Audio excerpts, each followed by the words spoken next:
नमस्कार दोस्तों, कैसे हैं आप सब। आज मैं लेकर आई हूँ रमा एकादशी व्रत कथा। रमा एकादशी व्रत कथा। हिंदू धर्म के उपवास में एकादशी का महत्व बहुत ही अधिक है। सभी एकादशी का विधान स्वयं श्री कृष्ण ने पांडव पुत्रों से कहा है। एकादशी मनुष्य को कर्मों से मुक्ति देती है। प्रतिवर्ष 24 एकादशी आती हैं। जिस वर्ष अधिक मास होता है उस वर्ष 26 एकादशी होती हैं। सभी एकादशियों का महत्व पौराणिक एवं सार प्रदाय करने वाला है। धर्मराज युधिष्ठिर कहने लगे, हे भगवान, मैंने अश्विन शुक्ल एकादशी अर्थात पापकुशा एकादशी का सविस्तार पूर्वक वर्णन सुना। अतः आप कृपा करके मुझे कार्तिक माह के कृष्ण पक्ष की एकादशी के विषय में भी बतलाइए।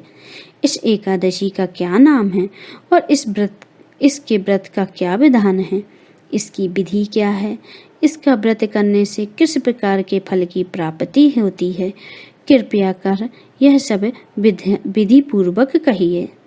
भगवान श्री कृष्ण बोले, कार्तिक माह के कृष्ण पक्ष में दिवाली के 4 दिन पहले आने वाली इस एकादशी को लक्ष्मी जी के नामों पर रमा एकादशी कहा जाता है। इसे पुण्यदायिनी एकादशी के नाम से भी जाना जाता है। इसके प्रभाव से ब्रह्म हत्या जैसे महापापों भी दूर हो जाते हैं। यह बड़े बड़े पापों का नाश करने वाली है। इसका महत्व मैं तुमसे कहता हूँ, तुम ध्यान पूर्वक सुनो। रमा एकादशी व्रत कथा। हे राजन, प्राचीन काल में मुचकुंद नाम का एक राजा राज्य करता था। उसकी इंद्र के साथ मित्रता थी और साथ ही यह कुबेर, वरुण और विभीषण भी उनके मित्र थे। यह राजा बड़ा धर्मात्मा, विष्णु भक्त और न्याय के साथ राज्य करता था।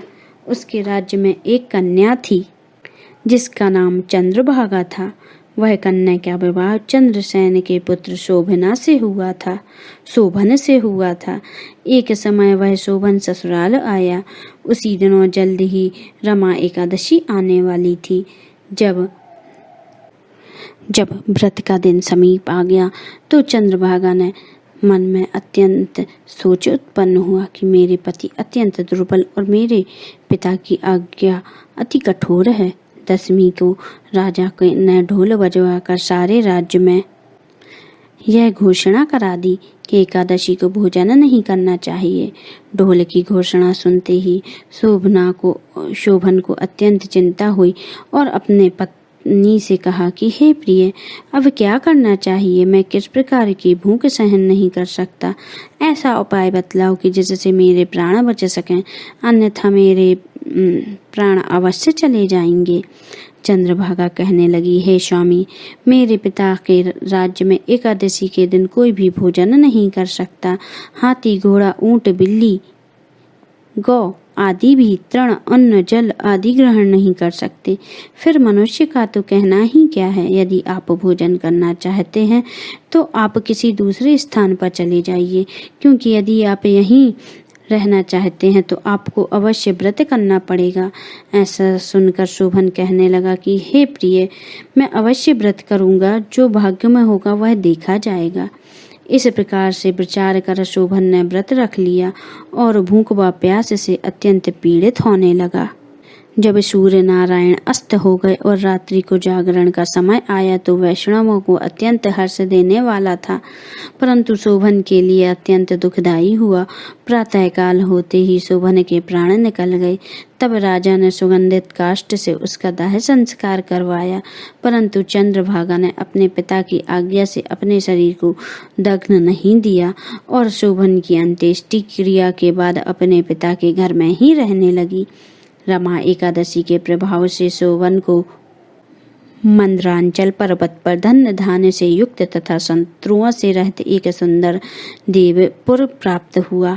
वह अत्यंत सुंदर रत्न एवं वैदुर्य मणि, जटिल स्वर्ण से खम्भों पर निर्मित अनेक प्रकार की स्फटिक मणियों से सुशोभित भवन में बहुमूल्य वस्त्राभूषणों तथा छत्र व चंबर से विभूषित गंधर्व और अप्सराओं युक्त सिंहासन पर आरूढ़ ऐसा शोभामान होता था मानो दूसरा इंद्र विराजा हो। एक समय मुचुकुंद नगर में रहने वाले एक सोम शर्मा नामक ब्राह्मण तीर्थ यात्रा करते हुए घूमता घूमता उधर जा निकला और उसने शोभन को पहचाना कि यह तो राजा का जवाई शोभन है। उसके निकट गया। शोभन भी उसे पहचान कर अपने आसन से उठकर उसके पास आया और प्रणाम आदि करके कुशल प्रश्न किया। ब्राह्मण ने कहा कि राजा मुचुकुंद अपने और उनकी पुत्री कुशल से हैं। नगर में भी सब प्रकार से कुशल हैं, परंतु हे राजन, हमें आश्चर्य हो रहा कि आप अपना वृत्तांत कहिए कि ऐसा सुंदर नगर जो कभी नहीं देखा न सुना आपको कैसे प्राप्त हुआ। तब शोभन बोला कि कार्तिक कृष्ण की रमा एकादशी का व्रत करने से मुझे नगर प्राप्त हुआ, परंतु यह अस्थिर है और यह स्थिर हो जाए ऐसा उपाय कीजिए। ब्राह्मण कहने लगा कि राजन, यह स्थिर क्यों नहीं है और कैसे स्थिर हो सकता है, आप बताइए, फिर मैं अश्वमेध वह उपाय करूँगा। मेरी यह बात को आप मिथ्या न समझिए। शोभन ने कहा कि मैंने इस व्रत को श्रद्धा रहित होकर किया है, अतः कहिए सब कुछ अस्थिर है।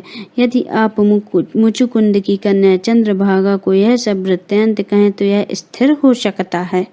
ऐसा सुनकर उस श्रेष्ठ ब्राह्मण ने अपने नगर लौटकर चंद्रभागा से सब वृत्तांत कह सुनाया। ब्राह्मण के वचन सुनकर चंद्रभागा बड़ी प्रसन्नता से ब्राह्मण से कहने लगी कि हे ब्राह्मण, ये सब बातें आपने प्रत्यक्ष देखी हैं या स्वप्न की बातें कर रहे हैं। ब्राह्मण कहने लगा, हे पुत्री, मैंने महावन में तुम्हारे पति को प्रत्यक्ष देखा है, साथ ही किसी से विजय ना हो ऐसे देवताओं के नगर में समान उसका नगर भी देखा है। उन्होंने यह भी कहा कि यह स्थिर नहीं है, जिस प्रकार वह स्थित रह सके सो उपाय करना चाहिए। चंद्रभागा कहने लगी, हे विप्र, तुम मुझे वहां ले चलो, मुझे पति देव के दर्शन की तीव्र लालसा है। मैं अपने किए हुए पुण्य से उस नगर को स्थिर बना दूंगी।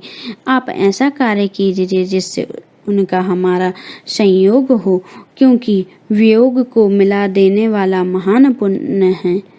यह बात सोम शर्मा ने सुनकर चंद्रभागा को लेकर मंदरांचल पर्वत के समीप वामदेव ऋषि के आश्रम पर गए।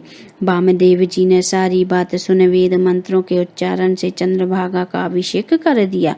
तब ऋषि के मंत्र के प्रभाव और एकादशी के व्रत से चंद्रभागा का शरीर दिव्य हो गया और वह दिव्य गति को प्राप्त हुई।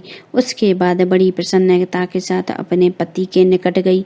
अपनी प्रिय पत्नी को आते देख शोभन अति प्रसन्न हुआ और उसे बुलाकर अपनी बाईं तरफ बिठा लिया। चंद्रभागा कहने लगी कि हे प्राणनाथ, आज मेरे पुण्य को ग्रहण कीजिए। अपने पिता के घर जब मैं 8 वर्ष की थी तब से विधि पूर्वक एकादशी का व्रत और श्रद्धा पूर्वक करती आ रही हूँ। इस पुण्य के प्राप्त से आपका यह नगर स्थिर हो जाएगा तथा समस्त कर्मों से युक्त होकर प्रलय के अंत तक रहेगा। इस प्रकार चंद्रभागा ने दिव्य आभूषणों से और वस्त्रों से सुसज्जित होकर अपने पति के साथ आनंद पूर्वक रहने लगी। हे राजन, यह मैंने रमा एकादशी का महात्मा कहा है। जो मनुष्य इस व्रत को करते हैं उनके ब्रह्म इत्यादि समस्त पाप नष्ट हो जाते हैं। कृष्ण पक्ष और शुक्ल पक्ष दोनों की एकादशियां समान हैं, इनमें कोई भेदभाव नहीं है, दोनों समान फल देती हैं। जो मनुष्य इस महत्व को पढ़ते व सुनते हैं वे समस्त पापों से छूटकर विष्णु लोक को प्राप्त होते हैं। बोलिए श्रीमन नारायण नारायण हरि हरि। जय श्री कृष्ण भक्तों।